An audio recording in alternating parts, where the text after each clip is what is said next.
So we'll cover the AUD dollar now. Don't forget to get my free training underneath. Like, share, comment, and subscribe. So we've done a lot on the 12 monthly. It's not so important. The only thing I would say is that where you have come to and where you are is within areas of natural historic price rejection. This started, you can see, in 86, based on this data from 1970. And you can see every single push that you've had at these points has resulted in a larger move up. Now, on your 12 monthly, you are 3 years down. Okay. Preceding that, you had a big change in the value based on what happened with COVID. Okay. And then you change again, and it comes up, and then you continue the downtrend. So the AUD has consistently lost value against the US dollar for 50 years, okay, over 50 years. Now, in between that, as you can see at various points, is rejection, is an increase in price the other way. So if I get rid of that, although you have come down all the way here, you experience a move up, okay, and although you came all the way down there, you experience a push up, okay. So you have to ask yourself, how many red candles is it going to take for you to catch along?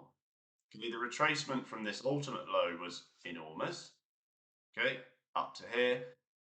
And now if you look, you've got slight rejection where you were, and you're coming back to areas where you have previously seen price reject several times. So I'm going to highlight those areas now, and all of this is to add to the probability success, okay, or add to the probability of a bounce at this point. And it's not the fact that you're touching on where a candle wick was, it's the fact that you're understanding and inferring. If you've seen a candle wick before, it's very likely price has been rejected at that zone, and the only reason why price gets rejected there is because people are getting long, okay?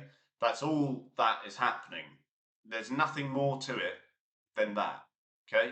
If you see a candle wick, it's because people have liquidated their orders, okay, to the short side. That causes the market to go up, because if you're getting rid of your short position, you're effectively getting long. So people do that at the same points, all right, and that is what gives traders, especially institutional and professional ones, the basis for practically all their decisions. That's why I teach price action as a strategy, okay. And again, if you were looking lightly long, like we mentioned, you would have got that bounce, okay, from 633 or 634 to 652.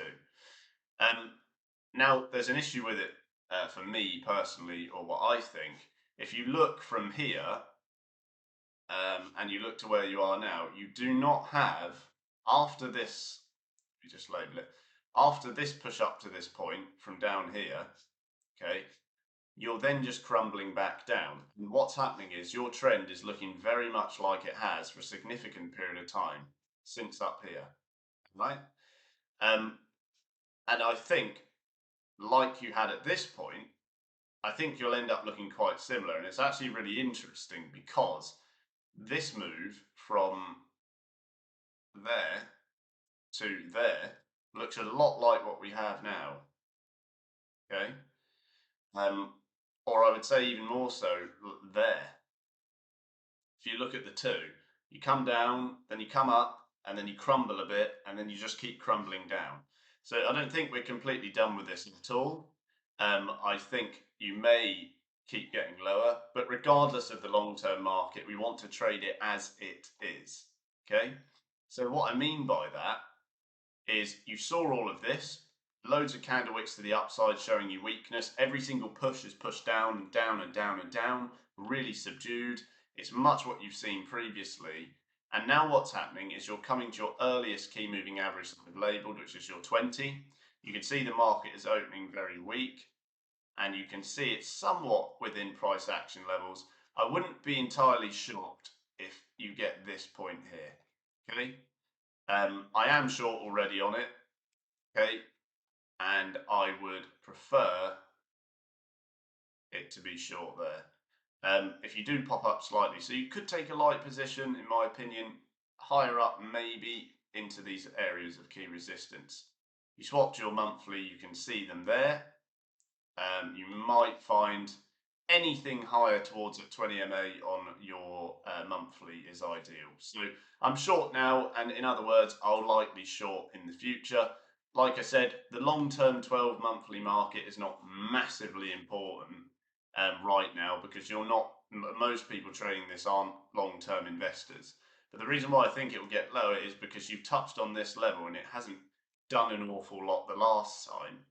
So you would think in the last year, how different is it in terms of dollar and AUD strength? Okay, it's not really.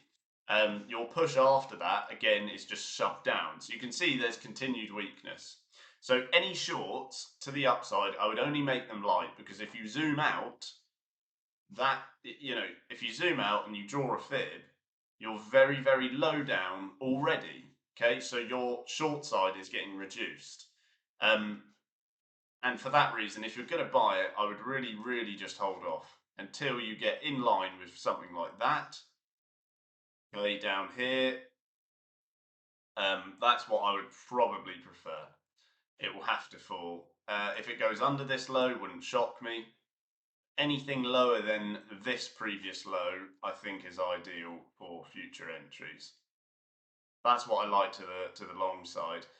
If you're a risk averse trader, I would only short lightly. I would only do it slightly higher up to 0.66.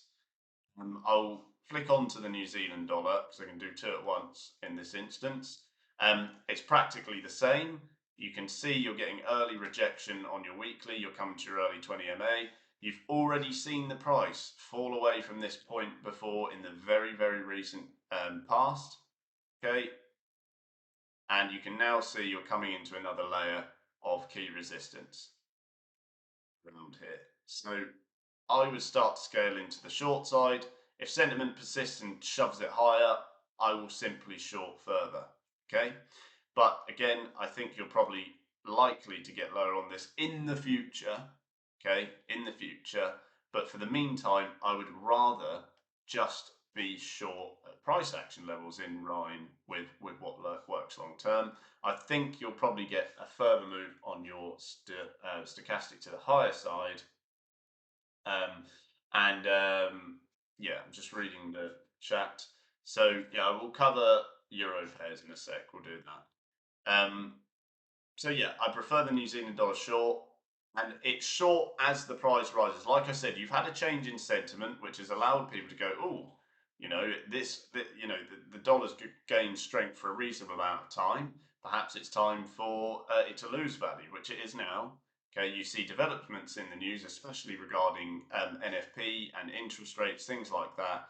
So people are now saying maybe it's time not to have the dollar to get into other assets.